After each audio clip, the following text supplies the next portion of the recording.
நேற்று வெப்படை அருகே திருச்சூரில் இருந்து கொள்ளையடித்து கொண்டு வரப்பட்ட பணம் மற்றும் அவர்கள் பயன்படுத்திய வெல்டிங் மிஷின் மற்றும் ஆதார் கார்டு உள்ளிட்ட பல பொருட்களை போலீசார் பறிமுதல் செய்துள்ளனர்.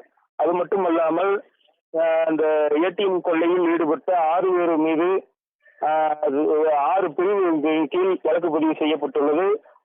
விபத்து ஏற்படுத்துதல், காவல்துறை அதிகாரிகள் மீது தாக்குதல் நடத்துதல், கொலை முயற்சி, கூட்டு சதி, அரசு மற்றும் பொது சொத்துக்களுக்கு சேதம் விளைவித்தல், அரசு அதிகாரிகளை பணி செய்ய விடாமல் தடுத்தல் உள்ளிட்ட 6 பிரிவுகள் வழக்கு பதிவு செய்து தற்போது மாவட்ட கண்காணிப்பாளர் ராஜேஷ் கண்ணா பத்திரிகை செய்தியானது வெளியிட்டுள்ளார்.